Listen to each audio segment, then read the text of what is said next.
हो गई है ट्रेन नंबर 12480 सूर्य नगरी एक्सप्रेस के कुल 13 डिब्बे हादसे में क्षतिग्रस्त हुए हैं। तस्वीरें सामने आ चुकी है 4 आपकी टीवी स्क्रीन पर। अल सुबह 3:27 का वक्त जब ट्रेन के 13 डिब्बे पटरी से उतरे। यह हादसा जोधपुर मंडल के राजकीय आवास बोमाद्रा रेलखंड के बीच हुआ। हादसे में 26 से ज्यादा लोग घायल हुए हैं, जिनमें 10 की हालत गंभीर बनी हुई है और सभी घायलों का बागड़ अस्पताल में इलाज जारी है। ये हादसा 2 डिब्बों को जोड़ने वाले हुक के टूटने और पटरी के क्षतिग्रस्त होने और कोहरे के कारण हुआ है। हादसे को लेकर रेलवे ने हेल्पलाइन नंबर जारी किया है। आपको बताएं कि जोधपुर के लिए 0291 265 4979 0291 265 4993। इसके अलावा 0291 26241। ये अपने घर के पास सिर्फ देसी मुर्गियों को पाल कर हर साल 6 लाख कमा रहे हैं। आप भी ये करना चाहते हो तो फ्रीडम ऐप को अभी डाउनलोड कीजिए। 25 और चौथा नंबर है 0291 243 1646। ये नंबर है 4 जो कि रेलवे की ओर से जारी किए गए हैं। इन नंबर्स पर कॉल की जा सकती है। जबकि पाली और मारवाड़ के लिए नंबर भी जारी किया गया है, वो भी आपको बता दें 0293 2250 और इसके अलावा 138 और 1072 नंबर से जानकारी ली जा सकती है। ये हेल्पलाइन नंबर जारी किया गया है। इस वक्त आपकी टीवी स्क्रीन पर हम फ्लैश कर रहे हैं। हादसे की वजह से रेलवे ने 12 ट्रेनों के मार्ग परिवर्तित कर दिए, बदल दिए हैं।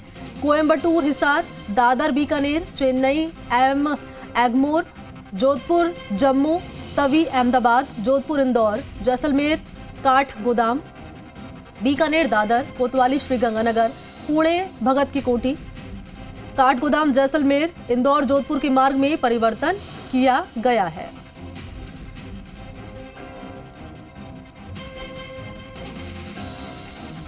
तो लगातार तस्वीरें हम आपको दिखा रहे हैं। सूर्य नगरी में ये दर्दनाक हादसा पेश आया है। ट्रेन के 13 डिब्बे पटरी से उतरे हैं और जो जानकारी सामने आ रही है कि 26 से ज्यादा लोग घायल हुए हैं।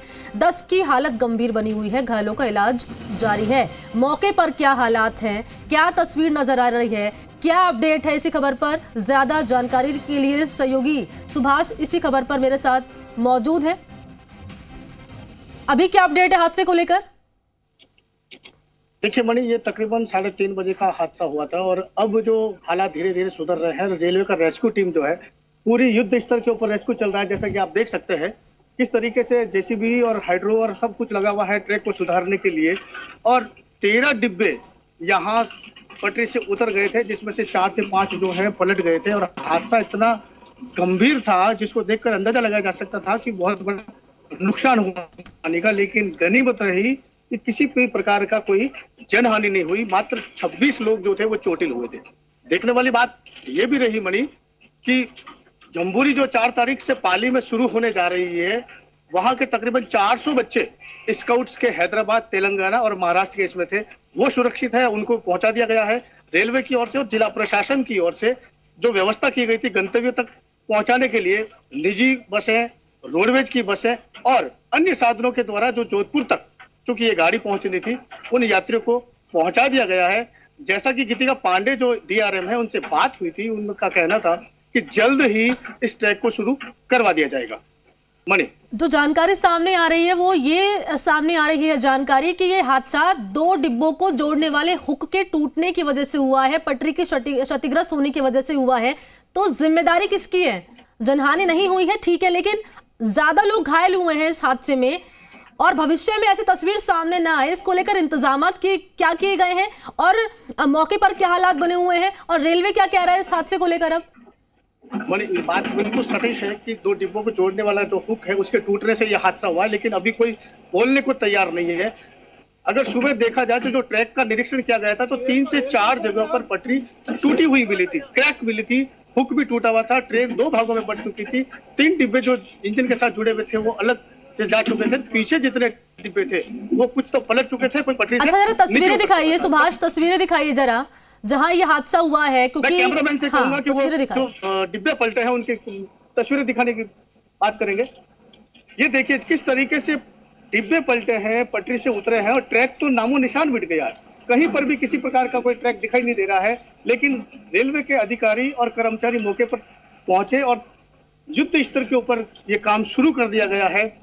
यहाँ यह बताया जा रहा है कि इसके अंदर जो 26 कोच जुड़े हुए थे, उसमें से 13 कोच यहाँ प्रभावित हुए हैं, बाकी सुरक्षित है।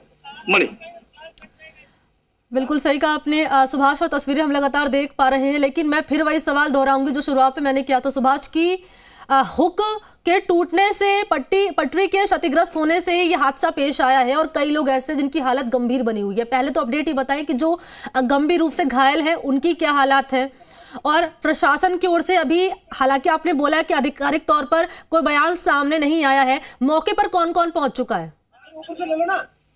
बड़ी हादसे के बाद में जिला कलेक्टर नमित मेहता जो थे वो यहाँ सबसे पहले पहुंचे थे और 10 से 12 थानों का पुलिस यहाँ पहुंचा था। सबसे सतर्कता रही थी सदर थाना पुलिस की, जो मौके के ऊपर जल्दी पहुंचा और यहाँ से सुरक्षित डिब्बों में से बाहर निकालने का काम किया। क्योंकि हादसे की जो घटना स्थल है वह जंगल की ओर है, 2 किलोमीटर तक पैदल निकलना पड़ता है, कीचड़ है, पानी है, गाड़ी भी अंदर से नहीं निकल सकती थी, तो उसमें काफी परेशानी का सामना करना पड़ा। लेकिन आसपास के ग्रामीण, खेतों में काम करने वाले किसान और पुलिस ने तत्परता दिखाते हुए उन यात्रियों को जो चोटिल हुए थे उनको सुरक्षित बाहर निकाला और जो भी साधन मिला था उनको अस्पताल पहुंचाने का सबसे पहले काम किया। 2 दर्जन से अधिक लोग घायल हुए थे, जिनमें से 10 लोग अभी बागड़ अस्पताल में भर्ती है, जिनका इलाज चल रहा है। बाकी जितने लोग थे उनको प्राथमिक उपचार के बाद में घर के लिए रवाना कर दिया गया। अच्छा, पहले मॉनिटरिंग नहीं की गई थी क्या सुभाष? पहले मॉनिटरिंग नहीं की गई थी क्या? प्रशासन इंतजार कर रहा था क्या? प्रशासन अब भी इंतजार कर रहा है कि मौत हो किसी की? हालांकि घायल हुए हैं, भगवान न करे कि किसी की जान जाए इस हादसे में, लेकिन क्या प्रशासन इंतजार करता है कि ऐसे तस्वीरें सामने आए? अगर पहले से इंतजाम कर लिए जाते तो ना तो हुक टूटता और ना ही ये तस्वीर सामने आती, ना ही 25 से ज्यादा लोग घायल होते इस हादसे में।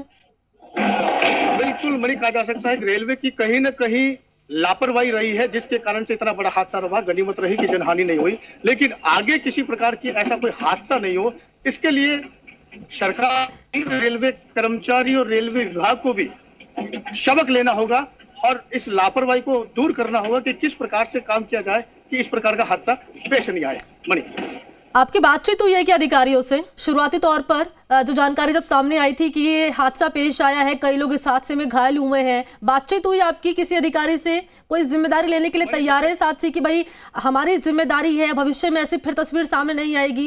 कोई रिएक्शन?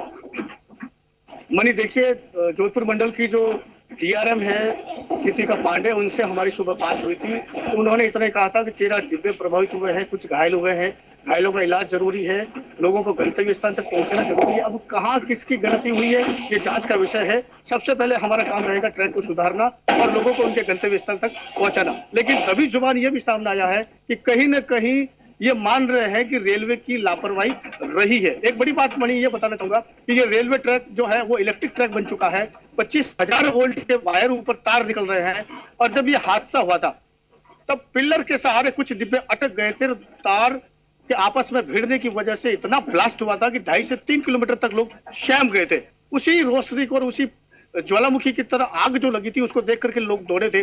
अगर लोग यहाँ समय पर नहीं पहुंचते तो कई लोग चोटिल और हो सकते थे। मणि, अच्छा, आसपास के जो लोग मौजूद हैं वो उनकी तरफ से क्या कुछ कहा जा रहा है? ऐसी लापरवाही आखिर क्या किसी ने शिकायत नहीं दी या यूं ही चल रहा था सिलसिला? क्या इंतजार किया जा रहा था ऐसी घटना सामने आने का? जो मौके पर लोग मौजूद रहे उस वक्त, प्रत्यक्षदर्शी क्या कुछ कह रहे हैं? मणि, आसपास के किसान लोग ही जो खेतों में रखवाली करते थे सबसे पहले वही पहुंचे थे। वो तो कुछ समझ ही नहीं पा रहे थे कि इतना बड़ा हादसा हो कैसे गया। कोई अंदाजा लगाने को तैयार नहीं था। डर भी था, कोहराम मचा था, हाहाकार मचा था, चूंकि लोग सारे नींद में सो रहे थे। और जब हादसा हुआ था तो एक के ऊपर एक गिरना शुरू हुए, कोई चोटिल हुए, चिल्लाने की और रोने की आवाजें शुरू हुई।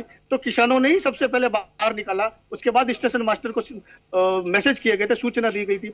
जीआरपी पहुंचती, सदर थाना पुलिस यहाँ पहुंचती और अन्य अधिकारी पहुंचते। उससे पहले जो आसपास के खेतों में जो काम करने वाले लोग हैं उन्होंने ही सबसे पहले रेस्क्यू करना शुरू किया था। मणि, बहुत शुक्रिया आपका सुभाष तमाम जानकारी के लिए। नजर अब बनाए रखिएगा कि आखिर जब आपकी बातचीत होती है रेलवे के अधिकारियों से क्या रिएक्शन उनकी तरफ से सामने आता है। मैं आपसे आगे जानकारी लूंगी। फिलहाल बहुत शुक्रिया आपका।